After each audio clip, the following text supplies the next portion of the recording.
kepedulian lingkungan kalau bukan dari generasi Gen Z nih ke depannya yang nggak peduli, siapa lagi coba? Iya. Penyuluh itu bukan hanya cuap-cuap orang supaya ngikut, tapi saya membuktikan diri sendiri dulu. Saya salut sebagai verifikator ngelihat Man 1 begitu antusiasnya, begitu banyak inovasi yang udah dijalankan.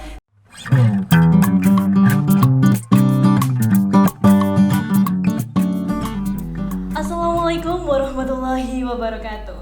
Halo Sobat Manesa, ketemu lagi dengan saya Azurda Veronica dalam podcast Manesa kali ini, yang dimana tanggal 29 Agustus 2024 ini kita berkedatangan narasumber yang sangat amat luar biasa sekali. Mungkin Bapak bisa memperkenalkan diri terlebih dahulu. Siap. Terima kasih ke pembawa acara yang keren nih. Keren sekali. Ya, terima kasih diberi kesempatan di waktu yang cerah ini ya. Perkenalkan diri, nama saya Ivan Maulana. Saya sehari-hari menjadi penyuluh kehutanan ahli muda di Kementerian LHK ya. Untuk kedatangan di sini kami ditugaskan dari Kementerian LHK untuk verifikasi lapangan calon sekolah adiwiyata mandiri. Iya, ya. benar sekali. Ya. Nah, Bapak asli dari Jawa atau bagaimana ini? Nah, alhamdulillah. Sebenarnya kalau asli Jawa ya sama-sama Pulau Jawa sebenarnya ya. Gitu. Tapi karena dari suku saya Sunda. Oh, Saya rumah di Bogor. Ya, saya bekerja ya di Jakarta dan di Bogor gitu. Oh gitu Seperti itu, ya. Ya, sebelumnya kami ucapkan selamat datang kepada verifikator calon sekolah adiwiyata mandiri di Man 1 Blitar. Ya. Bapak selamat datang ya.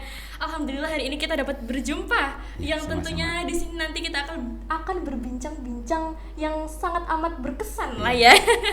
Oke, Bapak, ini kita ngomong-ngomong tentang adiwiyata ya. Siap. Bagaimana sih Pak cara sekolah dapat mempertahankan status adiwiyata tersebut? Oke, siap.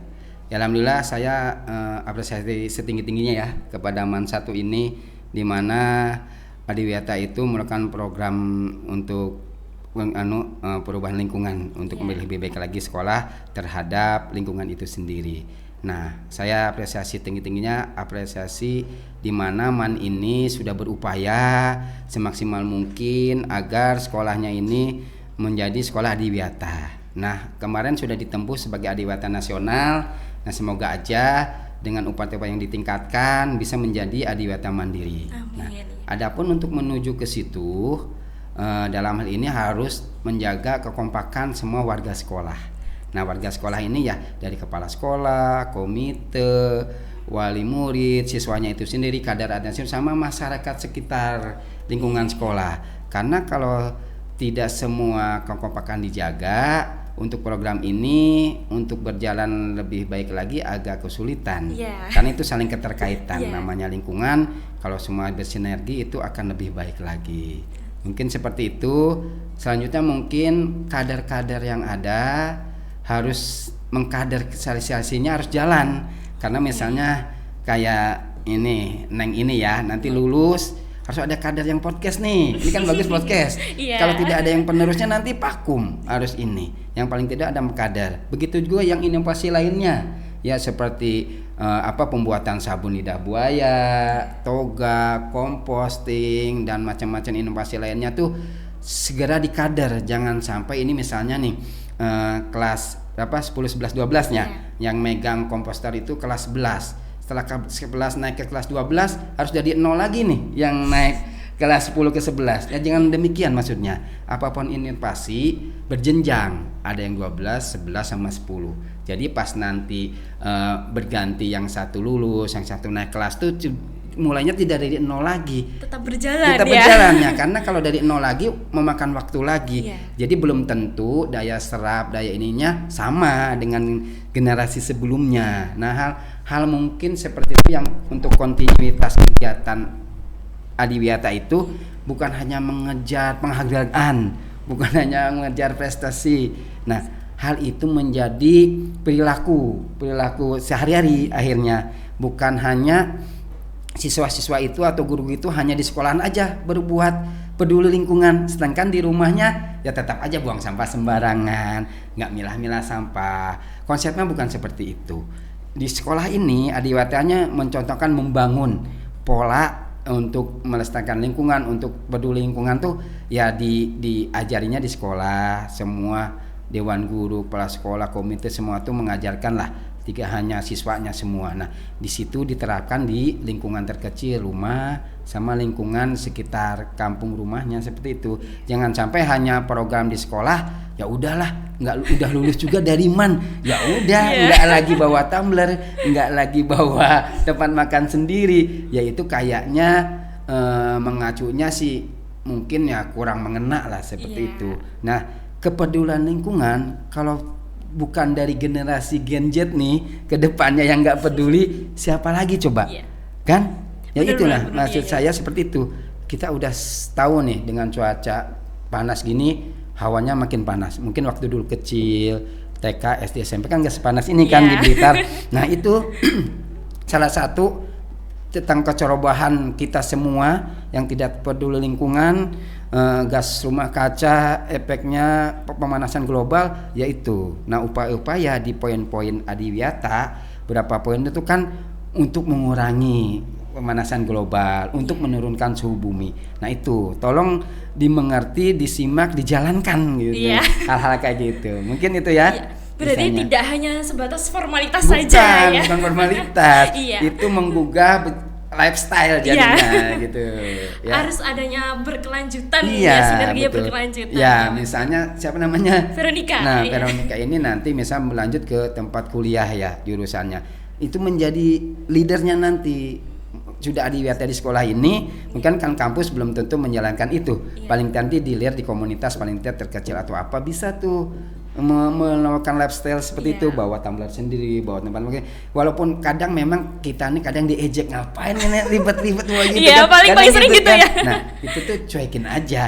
Buktikan bahwa kita nih ini loh, kepedulian sekecil apapun ya berharga ya. Anggap aja nih, ini siswa ada sekitar 1.000 lebih. Kalau semua tidak membawa tempat minum sendiri, belilah air kemasan. Sehari satu orang 2 botol. Berapa? 2.000 botol ditumpuk aja, kebayang kan? Dihitung sebulan. Itu sudah kebayang sampahnya. Walau itu memang ada bank sampah, ada pemulung, tapi kan nggak menyelesaikan. Tetap aja ujung-ujungnya nanti dibakar atau sampahnya disolokan di apa yang membuat bikin banjir, penyakit kan seperti itu. Nah upaya-upaya kayak gini bukan seremonial, bukan ada penilai ujuk-ujuk bersih ini. Mungkin itu ya. Iya siap. Jadi harus ada implementasi nyata. Iya harus melekat di rohnya masing-masing gitu ya. Siap. Seperti itu. Nah selanjutnya ini Bapak, apa saja sih contoh inovasi atau praktik terbaik yang telah dilakukan oleh sekolah lain yang dimana itu mungkin bisa kita jadikan contoh sebagai inovasi? Betul. Inovasi itu berangkat dari identifikasi potensi itu sendiri di sekitar lingkungan sekolah. Kadang kita kalau hanya mencontoh, itu belum tentu tepat diterapkan. Nah, awal-awal itu kalau biasa saya lakukan karena memang saya penyuluh kehutanan, apa-apa tuh identifikasi potensi di dalam sekolah maupun di luar sekolah. Nah itu menggali potensi itu dari data sekunder, data primer, penjaringan minat dan bakat siswa itu sendiri. Nah dengan mengetahui itu baru kita terukur nih kira-kira potensinya di pengolahan, potensinya di penanaman, potensinya di podcast, potensinya di ini, baru tuh nanti kita gali, kita jalankan dulu. Nah memang kalau memang ada orang lebih berkembang bisa tuh studi banding atau memang sharing kayak gitu untuk pengembangan. Nah inovasi itu jalankan aja dulu potensi yang ada di sekolah itu sendiri. Nah untuk pengembangannya, untuk potensi yang lain nanti dengan sendirinya ada tuh kayak gitu. Nah mungkin kalau saya lihat sekilas keliling tadi sih beberapa potensi bisa ditingkatkan. Misalnya lidah buaya tadi udah saya icip-icip tuh minumannya, ininya, sabunnya itu sudah oke. Mungkin lidah buaya juga kan bisa jadi lotion. Lotion. Bisa jadi pelembab. Nah, itu kan bisa di RPP bisa dikembangkan lagi tuh. Dari lidah buaya aja ini pasti bisa banyak tuh turunannya tuh. Nah, itu hal-hal kayak gitu kadang kan beragam ya. Beragam karena dari satu jenis produk itu bisa turunannya tuh ini. Oke lah, tak lihat lidah buaya di sini tumbuh subur, bagus. Berarti kan bisa satu pengembangan. Apalagi lahan ini masih luas nih. Nah, itu bisa jadi komoditi unggulannya MAN ini bisa nanti izin PIRT-nya, labelingnya, pengemasannya yang bagus. Nah itu bisa jadi ikon gitu seperti Ikon itu. produk dari MAN iya, 100 nah liter ya. itu sama kayak ekoenzim. Nah Iya. ekoenzim itu kan tidak kontinu nih. Saya udah sarankan sama dari ibu KWT-nya itu sudah bagus. Jadi memang ekoenzim ke depan terus terang saya di rumah udah melakukan itu. Jadi di rumah saya sama istri sudah tidak beli lagi sabun mandi cair atau mandi padat, tidak lagi beli deterjen, tidak lagi beli karbol pel, tidak lagi pencuci piring, tidak lagi beli sampo, semua kami buat dari ekoenzim. Luar biasa Di rumah, sekali. di rumah saya seperti itu. Jadi di rumah saya karena saya penyuluh itu bukan hanya cuap-cuap orang supaya ngikut, tapi saya membuktikan diri sendiri dulu bahwa saya di rumah udah menerapkan pilah-pilah sampah. Kayak gitu. Jadi sekarang di rumah saya sudah ada 400 liter ekoenzim yang siap untuk diolah. Nah, itu udah kami kemas. Jadi kami tinggal menjadi usaha rumah tangga kami lah. Jadi kami lagi ngusus perizinan. Nah, di sini tak lihat potensi untuk itu ada. Karena sisa-sisa sampah kayak melon tadi es bisa tuh. Tadi kan nanas. Sering apalagi sini sering musim buah ya. Iya. Belimbing ada, di tempat Bapak kepala sekolah ada jambu ataupun apa itu macam ya. potensi bahan baku sudah ada. Dan jadi tinggal niat menjalankan tuh dikuatkan gitu maksudnya. Nah, untuk contoh di Blitar ini untuk pemirsa semua ada di SMP 1 Gelekan apa? Yang apa sih namanya SMP 1 Lego. Nah, itu alhamdulillah saya kemarin sudah ke SMP 1 Lego, itu udah menjalankan ekoenzim, sudah ada produk jadinya sabun padat, sabun cair semua sudah ada. Nah, mungkin beberapa siswa yang untuk pendalaman bisa nggak jauh kan dari sini, nah bisa ke sana, itu keren di sana, salut lah. Nama saya itu sekelas SMP loh. iya. Masa SMA nggak bisa. Ya itu mungkin ya salah satu ya, karena memang waktu terbatas, itu digali aja inovasi itu digali, tidak harus mahal kok ya. Tapi saya salut sebagai verifikator ngelihat MAN 1 begitu antusiasnya, begitu banyak inovasi yang udah dijalankan, tinggal niat mengembangkan dan melanjutkan terus menerus, itu yang harus dikuatkan ya. Oke, terima kasih. Bapak, terima kasih atas sedikit kesan-kesannya dari pertanyaan perjawabannya yang sangat luar biasa sekali. Dan saya Azurda Veronica, semoga ini bermanfaat bagi kita semua yang tentunya bisa kita lanjutkan ke depan ya. Mohon maaf jika ada kesalahan dalam berucap. Terima kasih dan wassalamualaikum warahmatullahi wabarakatuh. Waalaikumsalam warahmatullahi wabarakatuh. Bapak, terima kasih.